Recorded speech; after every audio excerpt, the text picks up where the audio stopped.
Today we will study about the topic judiciary and especially the Indian judiciary. What is the role of judiciary in the union government and what are its functions and how it performs its duties and how is it independent. All these things we will see in this video. So before knowing the Indian judiciary, we must understand that there are three organs of the government. So there are three organs of union government. One is legislature, which makes laws. Another one is executive, which implements those laws.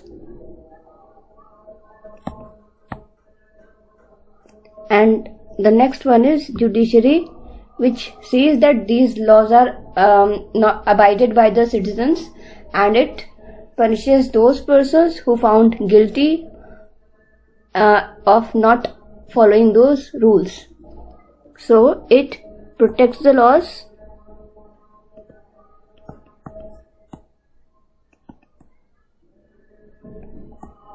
and punishes the non-abiding people.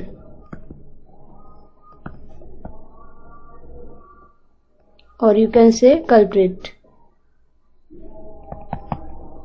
So this is the structure of union government in India, and in this chapter we will study about this judiciary. So first of all we will see the function of the judiciary, that what are the functions which a judiciary performs. Its first function is to resolve disputes. Say for example, if there are two persons, there is one person and there is another person. If there are two persons and they have a dispute over a small plot of land, A person is saying that this plot is mine and the B person is saying this plot is mine, then in that case both of them will go to judiciary and judiciary will hear their case and will give the final verdict or decision that which person belongs to this land. Okay, so this land is of which person, only judiciary can decide this thing because these two persons are in dispute. So they will go to judiciary and judiciary will give the decision that this is the land belongs to A or B. Okay, so this is the thing, this is the function of judiciary, that it solves the problems between two people. The second function of judiciary is that it sees matters related to violation of citizens' rights. So for example, you have studied about untouchability, that untouchability is nowadays illegal. If any person practices it, then he or she can be penalized for this act by the judiciary. So say for example, if there is a person A and with him there is the thing, means people are discriminating for him, and there is a person, another person who does this thing. So that person, so this person who is this A person who is aggrieved, who is in problem. Why? Because there is a problem of untouchability.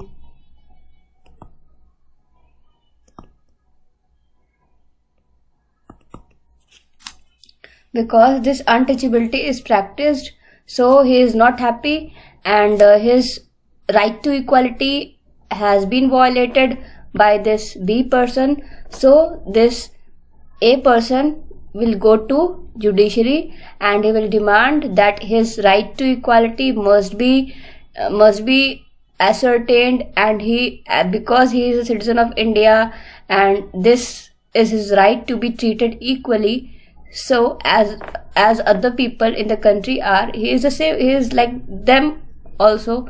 He is no different person just because he or she belongs to a particular caste or category or color, gender. It doesn't mean that he or she should be treated unequally. So if or maybe people are maintaining unnecessary physical distance with him, they are not treating him well in the public places and or in other matters or in other places, so that person can go to judiciary and will seek justice for the on the ground of right to equality. So the next power of judiciary is that it can give verdict in case of abuse of power. Say for example, if the government is making any policy which is against the fundamental rights of the people, and means government is becoming more authoritative, it is neglecting the rights of the people, and it is unnecessarily using its power just to establish any law.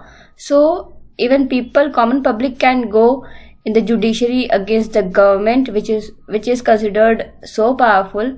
So but ultimately the thing is that power is given to the government by the people, and there is a provision in the constitution that even government's power is not so absolute.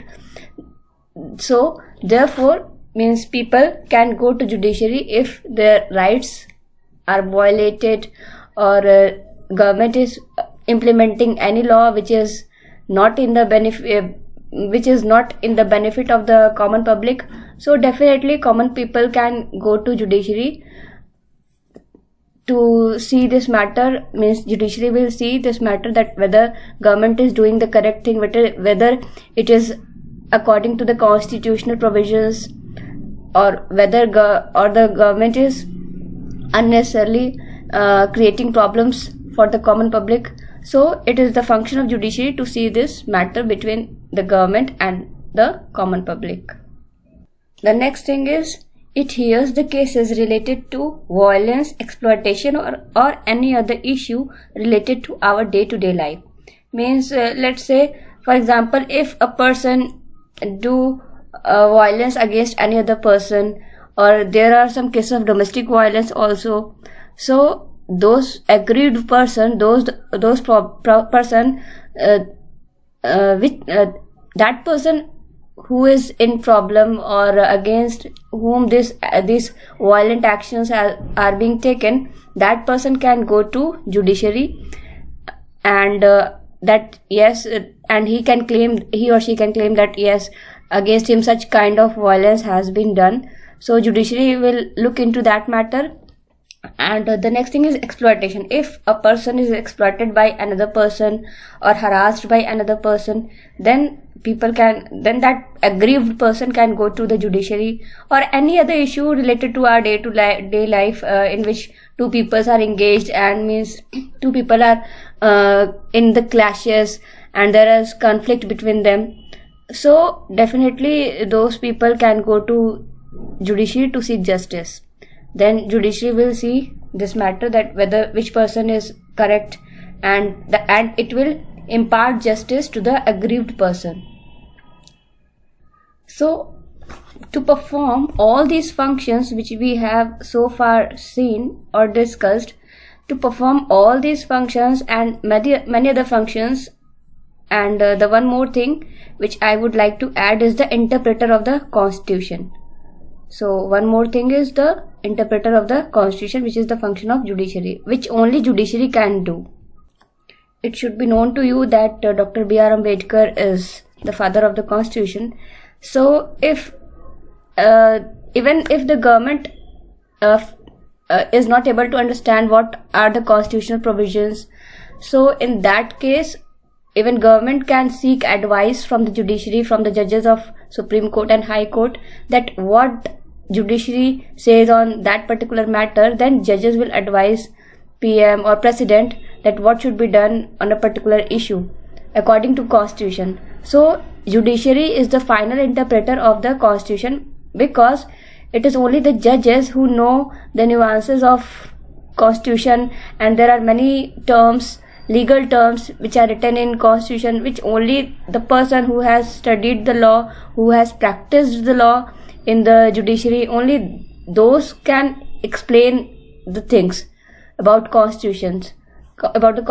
So therefore it is the final interpreter of the constitution, and it also sees that whether whatever functions or whatever policies government is making, they are in accordance with the constitution or not. If the constitution finds that whatever policies government is making or whatever actions it is taking, it is against constitutional provisions, then it will give its verdict to stop those policies with immediate effect. So such powerful is the judiciary in India. So this thing is about the judiciary, means its functions. So to perform all these functions, it is very much important, or to practice its function in a good way or in an impartial way, it is very necessary that the judiciary should be independent. It should be independent, means free to take the verdict or the decision without any influence of anyone. So it is the judiciary who has been structured in such a way that it is independent. We are fortunate in India that we are having the judiciary which is independent body. It means it is not influenced by any person, whether it is in the government or outside the government. So it is free to take the verdict, and it takes its decisions, it gives verdict in a free manner, in an impartial way. So now we will see the independence of judiciary. The justice is only possible when the judiciary is impartial, unbiased, and independent. So therefore it becomes so necessary that the judiciary must be independent. It should not be influenced by any authority or any person or any individual. Justice is possible only when the institution which is imparting justice, means judiciary, is independent. It means free from any kind of influence of an authority like government or any institution or any individual. Only then, and it can be unbiased and impartial, and it will be able to freely give its verdict. So judiciary is independent in India. The provisions has been made in such a manner that judiciary is independent to take the decisions. And the thing is that there are some provisions which have been made which ensure that judiciary will be independent. We will see those constitutional provisions. We will just see that how this independence of judiciary been ensured in India. Let's see those constitutional provisions. The first provision which ensure that Indian judiciary become independent is that judges are appointed on the basis of their qualifications. Judges are appointed on the basis of their qualifications, their practicing years, that how many years they have practiced in a specific court, for example district level court or high court or in Supreme Court. They are appointed on that basis, and whatever degree they hold, whatever their academic qualifications, they are appointed on that basis. It is not mere on the wishes of any person that he appoint a person as a judge. Say for example, if you know about the president, that then the president has the power to appoint the judges, but it doesn't mean that he or she will appoint any person as a judge.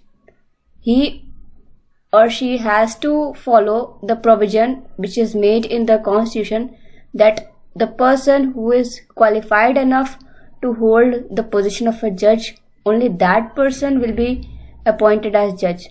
So before appointment of the judges, it is their qualification which is taken into consideration, and their experience also. So it is not that judges are appointed on a haphazard manner. it is not like that. They are appointed on the basis of their educational qualification, their experience, and whatever they have done in the field of justice, when they have done their work as an advocate or as a lawyer or as a judge at the lower level, means at the level of district. So these all things are counted when a judge is appointed. So this is the thing. So it was the first provision which makes Indian judiciary independent. Otherwise, what will happen if, say for example, let's imagine if any person which to whom the president likes, if that person will be appointed as a judge, then definitely that person will be always at the mercy of the president. He will try to keep happy to the president, means he will not take his or her decision freely.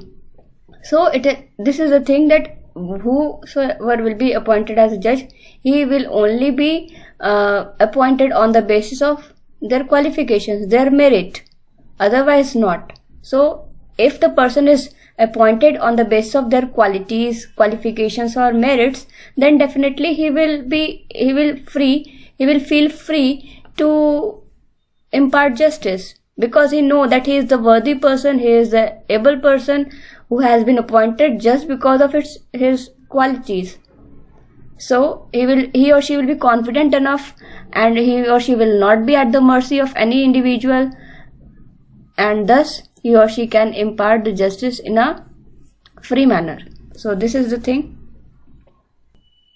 The next provision is judges cannot be removed easily.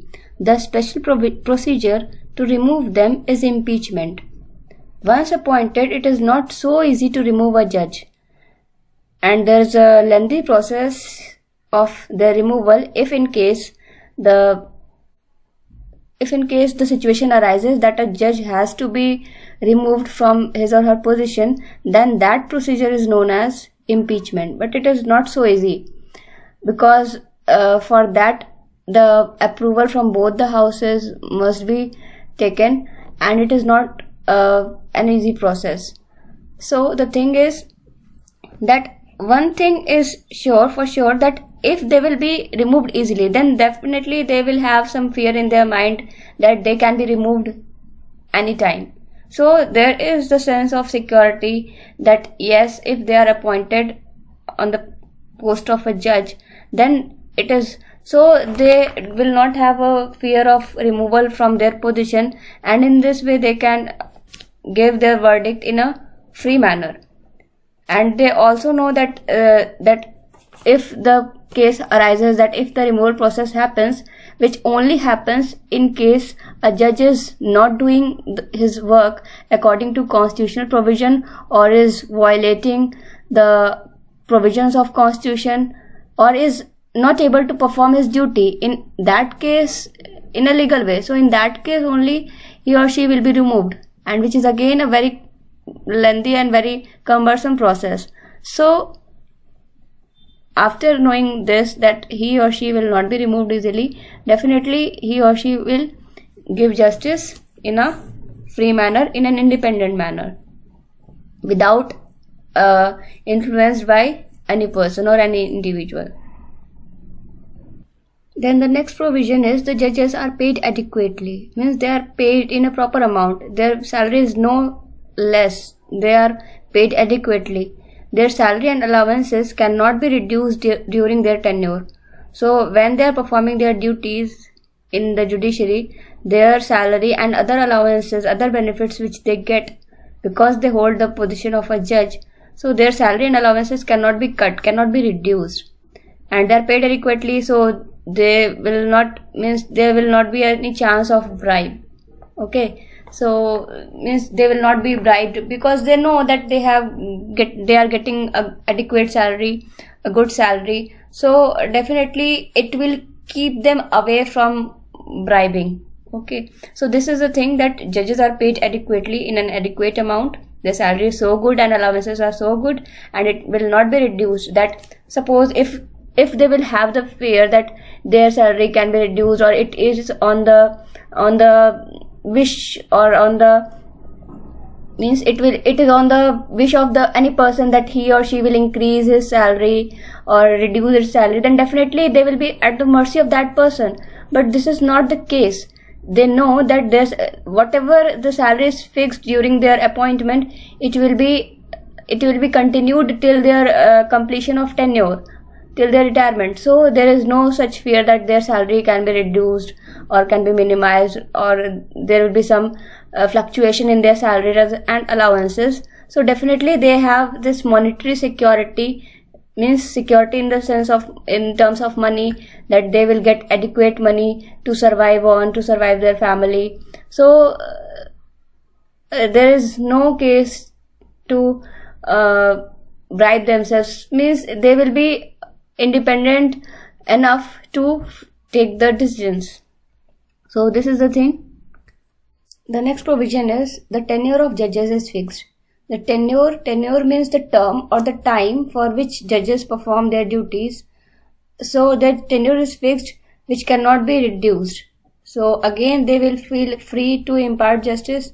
And for example, in case of Supreme Court judge, they can remain at their position, at their post, till the attainment of age 65. So 65 is their retirement age. Similarly, in case of High Court judge, it is 62 years is the their retirement age. So up to that, they will remain at their position without any fear, or without any influence, without any person's mercy. So definitely they will be independent enough to take the verdict and to give justice. So in this way, these are all the provisions which makes Indian judiciary, or the judges of Indian judiciary, independent enough to give justice in a true sense, so that none of the person who is aggrieved will be left without justice. So we have seen the role of judiciary and the provisions which makes Indian judiciary independent. Thank you.